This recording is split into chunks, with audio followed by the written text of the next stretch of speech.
tegaskan bahwa yang mengemis perdamaian restoratif justice itu pada pokoknya adalah kubu Jokowi, dan dengan motif agar kasus bisa dihentikan, saya tegaskan saudara Joko Widodo pengecut.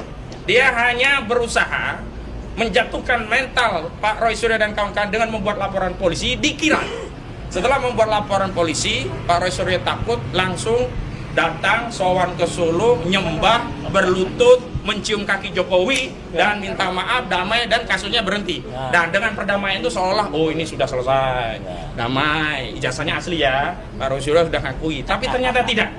Walaupun sudah ada 3 orang yang gugur, bukan karena kalah dalam perjuangan, bukan karena kalah dalam pertarungan, tetapi karena pengkhianatan. Tapi yang lain tetap melanjutkan perjuangan, dan ini membuat kubu Jokowi pusing. Dan saya ingin tegaskan bahwa yang mengemis perdamaian restoratif justice itu pada pokoknya adalah kubu Jokowi, dan dengan motif agar kasus bisa dihentikan dengan beberapa indikator. Pertama, memang benar saudara Egy Sujana dan Damai Hari Lubis yang datang ke Solo, termasuk Rizmon Sianipar yang datang ke Solo.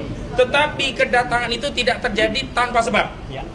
Egy Sujana sebelumnya dinego oleh orang-orang kubu Jokowi, Darmizal dan juga Rahmat dari Rico, relawan Jokowi, yang itu kemudian ditindaklanjuti dengan pertemuan di Solo di tanggal 8 Januari 2025 yang lalu, kemudian ditindak Januari 2006 yang lalu, kemudian ditindaklanjuti dengan pengajuan permohonan restoratif justice tanggal 13 Januari dan keluar SP3 tanggal 15 Januari 2026 yang lalu. Yang kedua, saudara Rizmon Sianipar itu tidak akan pernah mengajukan permohonan restoratif justice dan mengemis damai kepada Joko Widodo sebelum ada gerakan dari kubu Jokowi yang melaporkan saudara Rizmon Sianipar dengan dugaan pemalsuan dokumen ijazah S2, S3 Yamaguchi di Jepangnya, termasuk dugaan pemalsuan surat keterangan kematian dirinya di universitas tersebut, yang kemudian itu ditindaklanjuti dengan deklarasi kekalahan telak dari Rizmon. Dan sayangnya saudara Rizmon Sianipar selain mengaku kalah pada Jokowi juga menjadi pengkhianat. Dia tidak saja damai demi fokus untuk tujuan SP3, dia juga menyerang perjuangan dari kawan-kawan yang dulu mendukung dia. Dulu kita berjuang juga untuk dia.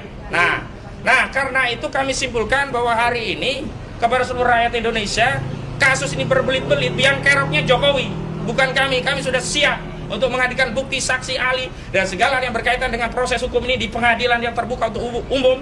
Dan kenapa motifnya? Karena kami ingin juga keyakinan yang hari ini kami yakini ijazah ini bermasalah juga dapat diyakini oleh masyarakat setelah melalui proses persidangan dan melihat langsung barang yang bermasalah itu. Kami sudah melihatnya di tanggal 15 Desember 2025 yang lalu saat gelar perkara khusus. Barangnya tidak beda. Dan terakhir, kami minta kepada seluruh rakyat untuk tetap bersabar. Yuk kita dukung Pak JK. Dan apa yang diserukan oleh Pak JK agar saudara Joko Widodo menunjukkan ijazah konon asli miliknya, agar apa? Polemik ini bisa segera selesai. Kalau dia benar, maka Roy Suryo biar menanggung konsekuensi hukum. Kalau dia salah, biar dia segera dipenjara. Kenapa? Tidak boleh seperti yang beredar di sosial media, anak-anak kecil sekarang tidak punya insentif untuk sekolah, untuk belajar. Kenapa? Ngapain capek-capek sekolah?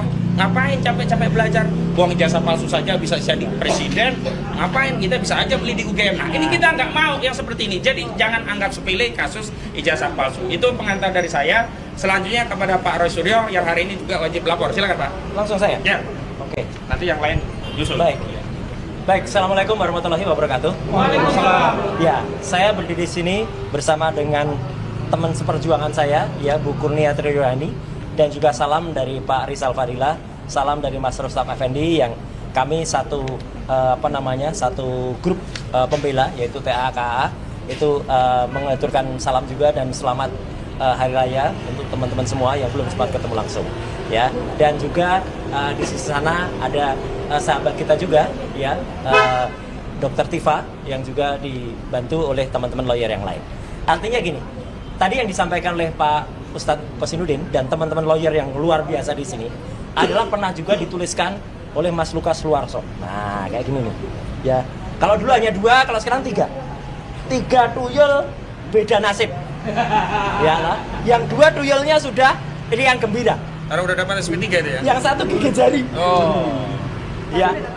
Lah itu karena belum sampai dengan saat press conference ini belum ada SP3, ya. Dan itu memang sudah pantas untuk diterimanya. Karena apa? Pengkhianatan yang dilakukannya itu luar biasa menyakiti kami semuanya. Ya, luar biasa menyakiti, apalagi teman-teman lawyer ini semuanya. Yang dengan segala daya, segala upaya, pro bono, bahkan mereka, ini terus terang saja, saya katakan tanpa rasa malu saya. Mereka-mereka itulah yang justru mengeluarkan tidak hanya usaha, tapi juga dengan dana.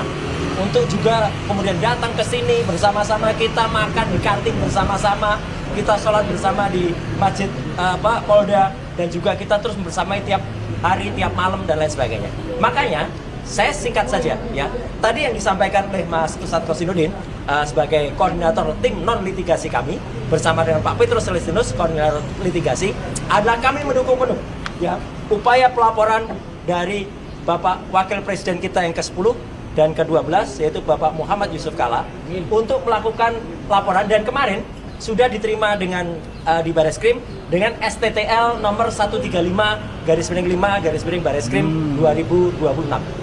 135 ya STTL-nya ya LP ya, sudah jadi LP ya. Bahkan memang sehari sebelumnya memang ada upaya ya untuk juga mengadukan para termul ya. Memang kemarin yang sudah tertulis dalam LP adalah nama Rismon Hasiolan Sianipar ya. Adapun tadi dikatakan, ini mohon maaf nih saya katakan sedikit ya sebagai referensi. Adapun kemudian dikatakan itu kan hanya AI ya. Yang memastikan itu artificial intelligence atau tidak itu biar nanti penyidik ya. Tidak boleh kita kemudian memastikan itu AI atau tidak, karena maupun itu AI, apa yang dilakukan Pak JK itu adalah sudah benar, dilaporkan dulu ya. Karena Pak JK sendiri mengatakan saya nggak tahu itu AI atau tidak. Nah ini gambarnya ya. Nah ini AI ya. Jadi ini ada videonya, dan kemudian berucap, dan AI itu mohon maaf nih, tidak hanya menyerang pengkhianat ini, tapi juga menyerang sebagian di antara teman-teman semua. Ada teman Kompas yang juga dibikin IE-nya, ini Mbak Adisti, ya. Ada juga Mbak Cindy, ada juga teman dari TV One yang dibuatkan AI, ada teman dari Metro juga, ya. Ini belum belum dibuatkan AI-nya, mungkin lupa. Tapi artinya apa? Ini jahat banget. Kalau orang melihat AI, artificial intelligence kayak gini, itu bisa saja percaya. Kenapa menggunakan presenter? Karena presenter itu enak dilihat, ya, kemudian bahasanya bagus, dan kemudian mudah dipercaya. Maka selain Rismon Hasiolan Sianipar yang dibuatkan AI, ya, maka harus diperiksa oleh kepolisian.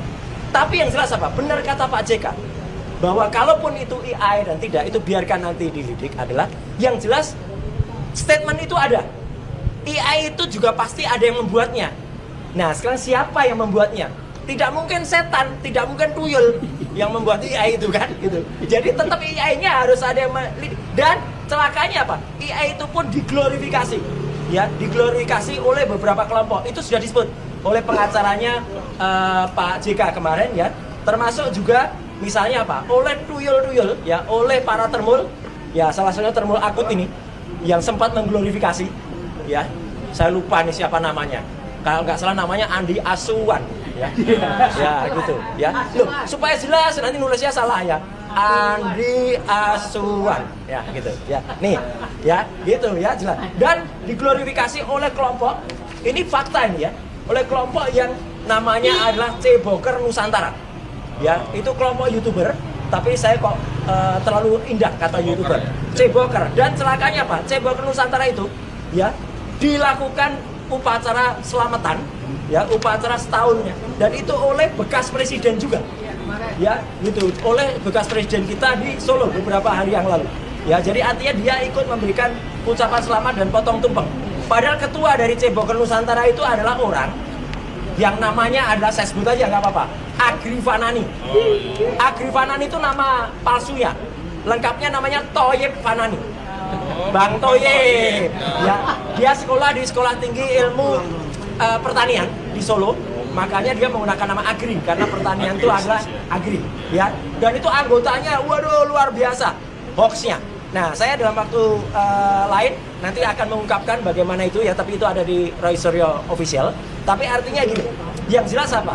Hari ini kita lakukan ini salah satu contoh saja kontennya dari si Thoyib Fanani, ya. Tuh, TKW, ya, isinya kayak gini nih, porno, lah kok yang meresmikan organisasinya bekas presiden, apa nggak malu dia bekas presiden itu? Ya itu kan luar biasa, Ya. Nah, jadi poin yang kedua yang tadi disampaikan oleh koordinator non litigasi kami, Pak Kosinudin dan teman-teman semua adalah apa? Kita mendukung penuh upaya dari Pak JK untuk kemudian menyampaikan saran sekaligus memaksa ya supaya bekas presiden ini menunjukkan ijazahnya yang sudah kami lihat di gedung ini tanggal 15 Desember lalu, dan itu 99,9% palsu. Tidak benar. Setelah itu ada salah seorang lawyer yang memaksa si Omon itu untuk enggak. Omon itu keluar dari situ langsung bilang ke saya, Mas Budi lihatnya gini. Dia langsung bilang palsu Mas, palsu. Iya palsu memang. 99,9% palsu. Saat itu secara langsung saya respon Rustam itu langsung mengatakan palsu, palsu. Apalagi fotonya jelas palsu. Tidak ada emboss asli. Jadi embossnya itu hanya printing. Emboss asli itu harus bisa diraba dan itu nggak bisa diraba. Dan kemudian tidak ada watermarknya. Jadi jelas betul ya, dan itu yang mau dipaksakan kepada kami untuk diakui. Jadi sekali lagi kita dukung statement Pak JK dan saya siap atau kami siap ya, bukannya saya. Kami siap untuk mendukung membantu apakah itu menjadi saksi atau menjadi ahli ya dalam perkara ini. Karena sebenarnya semua data-data tentang Ceboker Nusantara, semua data-data tentang ijazah yang 99,9% palsu itu pun sebenarnya ada di tangan kita sudah. Ya, termasuk ada WA palsu. Di sisi lain nanti akan saya sampaikan di tim lawyer berikutnya karena itu menyangkut WA palsu yang mengatasnamakan Dr. Tifa. Tidak akan saya ungkap di sini karena Dr. Tifa bukan kita bela di sini, ya, gitu. Karena nanti akan kita sampaikan di sana. Tapi yang jelas apa? Jelas betul. Ini hal terakhir yang saya sampaikan, teman-teman semua. Kita pantas yakin karena tidak hanya Dr. Bonatua Silalahi, tetapi kelompok Bon Jovi, bongkar ijazah Jokowi yang terdiri dari Bu Lydia, ya, kemudian Bang Samsudin, kemudian juga Pak Lukas Luaso, Pak Petrus Celestino, itu sudah membongkar juga ijazah yang digunakan di tahun 2005 dan 2010. Jelas-jelas ini palsu karena ini fotokopi legalisasinya. Legalisasi itu harus ijazah asli. Maksudnya legalisasinya asli, capnya harus asli berwarna. Ini capnya dan ini sama persis. Jadi ini plek ketiplek. Jadi ini hanya di garis miring 5 garis miring Bareskrim 2026. Sekian, terima kasih. Wassalamualaikum warahmatullahi wabarakatuh. Sekian, terima kasih. Wassalamualaikum warahmatullahi wabarakatuh. Ya, silakan. Ada tambahan? Ya, Mas Gabun. Ya. Nanti ditutup dengan pembacaan pernyataan. Oke, terima kasih Mas Roy. Ya, tengah aja. Ya, tengah ya.